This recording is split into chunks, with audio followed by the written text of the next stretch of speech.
Hey guys, it's Caleb Warren. Driving once again. So today I am going up to Shauna's to restock some of my soaps that are getting close to being sold out. But I'm also, which that'll show up on my other channel if you want to watch it. The other thing that I'm doing is I'm making some elderberry syrup for her kid. I'm actually going to show her how to make some, and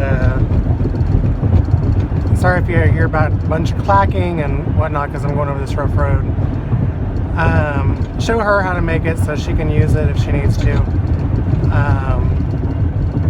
Nothing super spectacular witchy, but it'll be the first time that I do any of my herbal stuff on film, I guess I could say. There we go. And so yeah, so that'll be coming up on this channel. I'm also, well, let me take this back. I went and did a reading for somebody.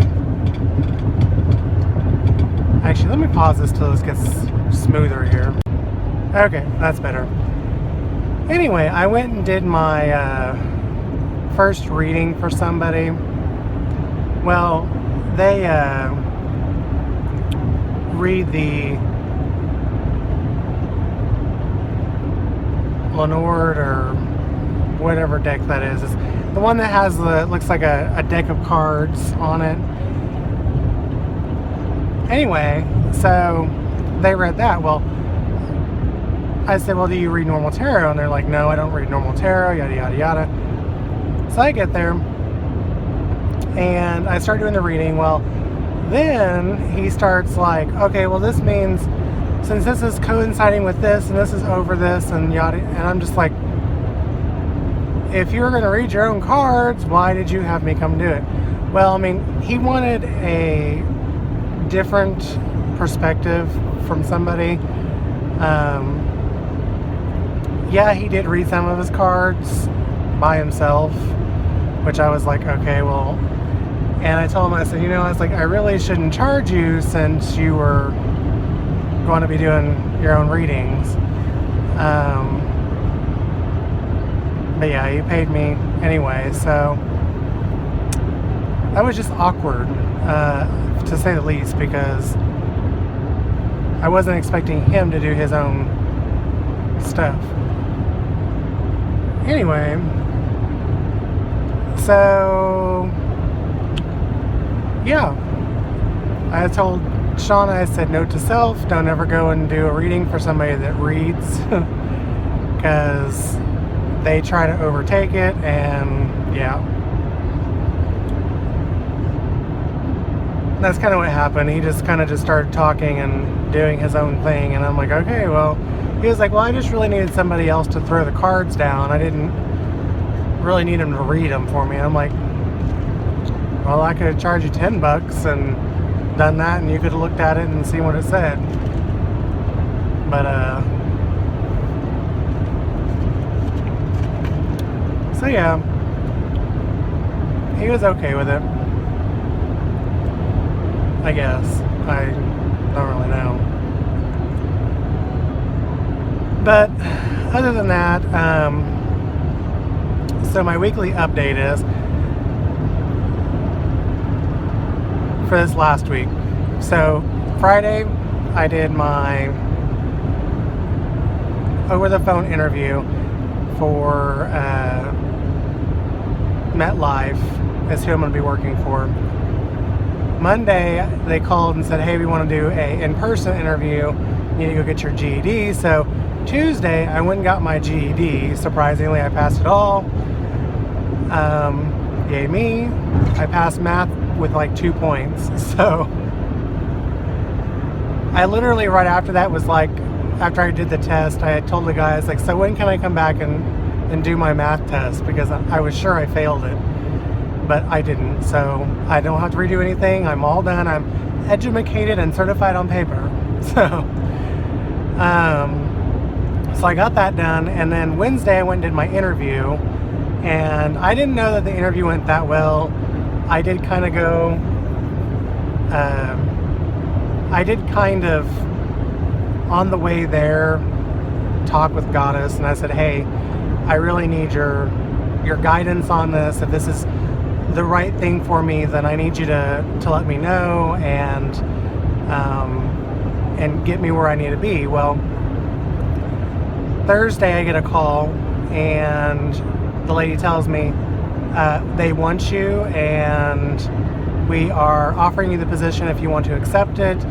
And I said, yes, I do. And so now I filled out all the paperwork for MetLife. I have to go and take a test, which that's going to be the first 3 weeks of our class is learning what's called a Series 6 test. And it's for annuities, stocks, bonds, insurance, all that kind of stuff. And I hear it's a hard test, but I think if I pass the GED with studying for 2 hours, I think I'm okay. So if I get 3 weeks of training on it. Anyway, so that is my new, like, a whole bunch of stuff has just changed. I can't remember what day it was, but I laid down one night and I was like, I need to find a place to make an altar so I can start really honoring my Goddess and doing my work and all of that. And the next morning I wake up and my 56-gallon fish tank is leaking, so now I have an altar space. I don't remember if I told you all that or not, but that's happened in this last week. So it's been a crazy ass week, and yeah. So Monday I have my investigative interview with the post office for their shenanigans, and a lot of people have said they want to be a fly on the wall because I don't think it's going to go over well. Not for me, because I don't really care at this point, but for them, because a lot of shit's about to come down. I told Ember, I said, I'm really thinking of going out and digging up my crystals that I've buried in a box that are, for a lack of better terms, powered with dark energies. Yes, I do that kind of stuff. And not necessarily just to harm somebody, but to make sure that karma bites them in their ass and doesn't let go. But yeah, I did bury them a few years back because I got off of the path, and I was like, these are very, very powerful crystals, and I need to put these away because I trapped a lot of dark energy in them. And I won't go into a lot of detail on it, but anyway, I had thought of going and actually digging those up and doing some workings with them, and I don't know, I still haven't decided, but I still might. We'll see. That's definitely not going to be something that I record, because that's a lot of people are like, oh no, that's taboo, we don't want to, you shouldn't do that. But with light comes dark, and I'm not afraid to dabble in the dark arts. So yeah, so I don't know. Anyway,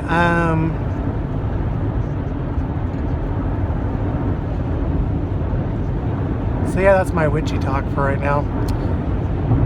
I will do an update when I'm making this elderberry syrup. I'm also gonna, since it's for her kid, I'm gonna put some nettle in it, which nettle is very good for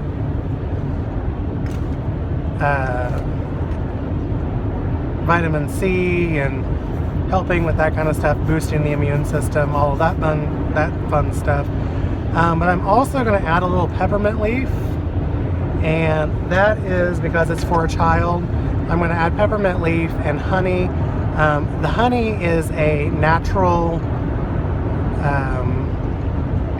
preservative. For those of you that don't know, honey can sit on a shelf, and yes, it'll crystallize, but it doesn't technically go bad.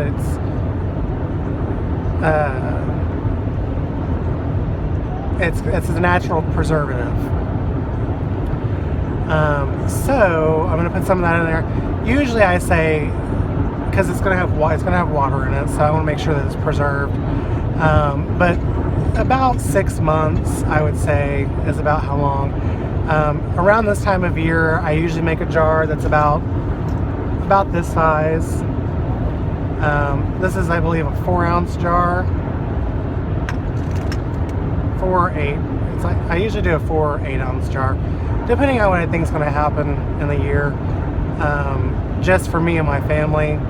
And for her, I told her, I was like, just give her a couple drops twice a day to start off with, and then work out, because right now she's got a cough and a sneeze, and I'm just trying to help prevent that from moving any further. But like I said, nothing magical. I might put a little bit of intent into it, but it's just going to be primarily herbalistic, medicinal things.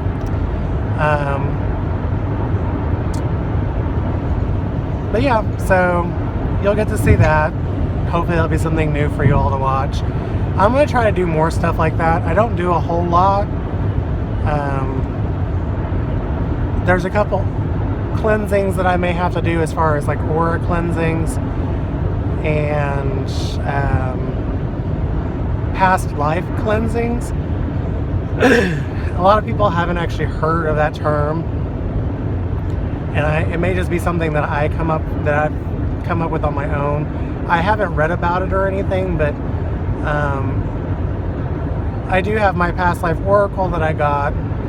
But usually people that have anger issues and or feel abused or something like that tend to have past lives where they've been abused and where they've been neglected, or they've been treated in a bad way. Well, over so many lifetimes, if that continues to happen, eventually they start to act out, and that's what's happening with somebody, I think, at this point.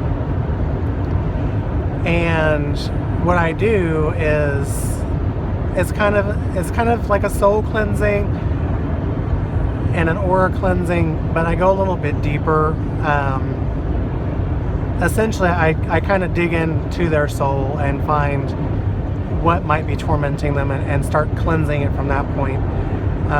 A lot of people, like I said, I haven't heard of anybody doing it.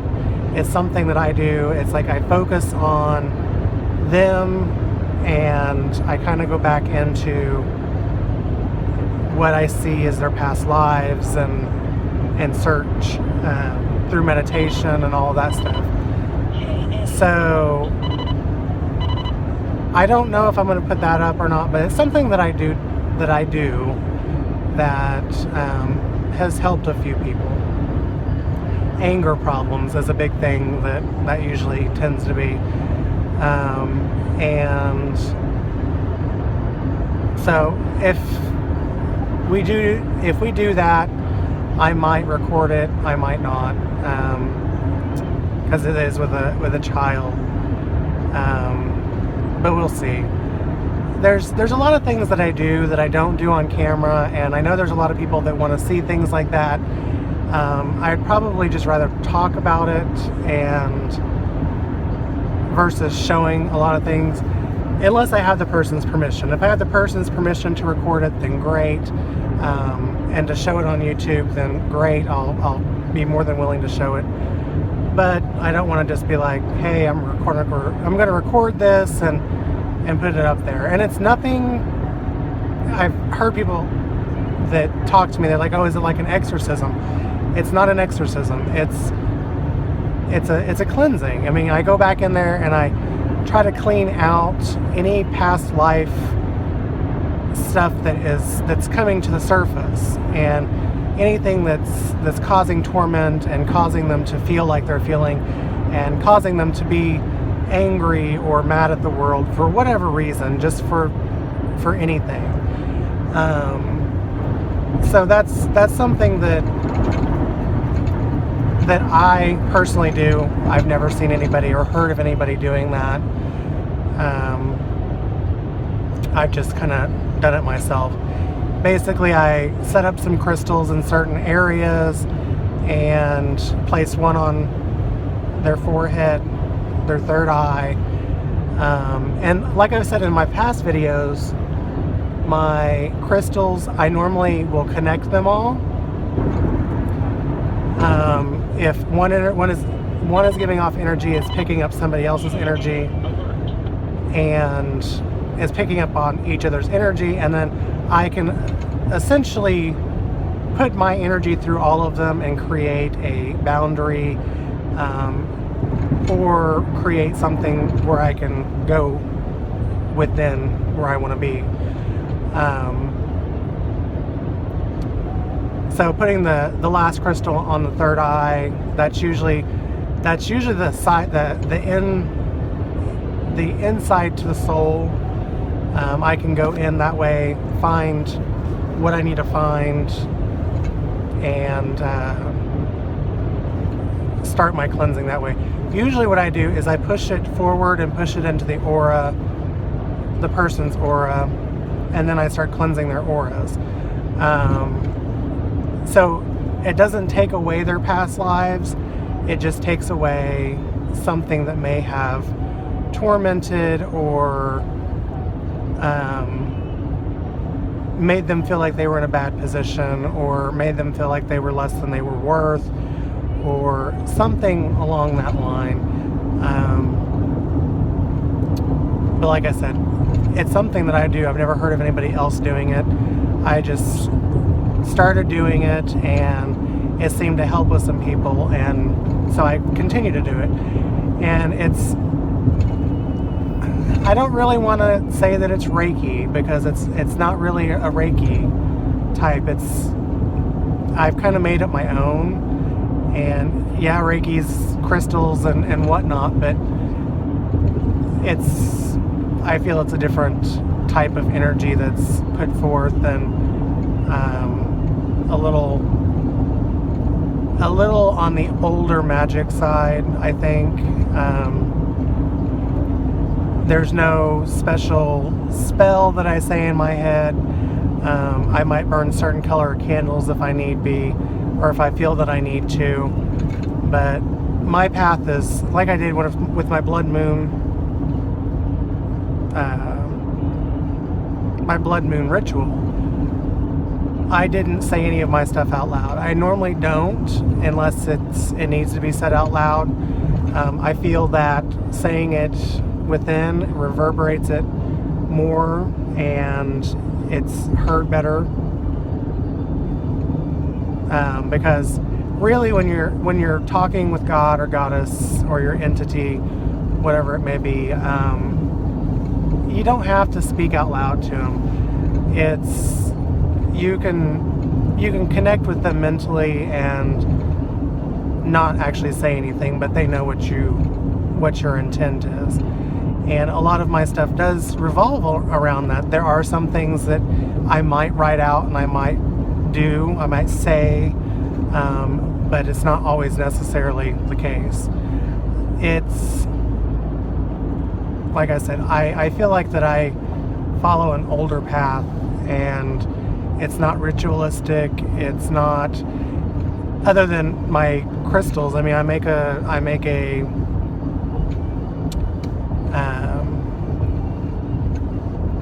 what is it called? A grid, crystal grid. Not really a crystal grid, but I encompass them in crystals that are meant or pushed forward towards my intent. So it's it's something of my own, really. And I think that's what all paths really should do. I mean, yes, it's great and all that to have somebody help you, or to know of a different type of ritual that you can do. And sometimes I do those. I pull from different places. I'm an eclectic witch, and that's what I do. But I don't normally do too much ritualistic type stuff. It's I will call my circle and my corners and bring all that forth, but I'm not going to, I don't sit there and have to chant and do things like that. I basically get into a mental state where I am comfortable, and it's not, I don't know, it's just basically I make a connection with a different plane. And once I've done that, it's just thought process from there. You just think of what I want to say, and it sends it out to where I want it to go. And we're going to start hearing my dishes back here clacking again, so you have to ignore those. And this video has turned out to be longer than I wanted it to be, but I wanted to kind of go over some stuff that I'm going to be doing here before too long, and that I may or may not show. And the reason I went into a little bit more depth of it is because I wanted people to know that this, Lord. Okay. I have glass bowls and a tin back here. So this little silver thing is a sterling stainless steel bowl. Anyway, I just wanted to go into a little bit of depth of what I would be doing and the reasons that I don't show everything. I will show some stuff, but there's a couple things that actually, anointing candles and things like that, I could probably show that kind of stuff, but I'm just usually kind of not in the closet. But I've been out of so many closets lately, it's just not lately, but I've been out of the closet more than once, we'll just say that. Anyway, so yeah, if you all have any questions, or if you have any comments or anything like that, feel free to leave them down below. I love answering people's questions. I like interacting with my viewers, which I love everybody,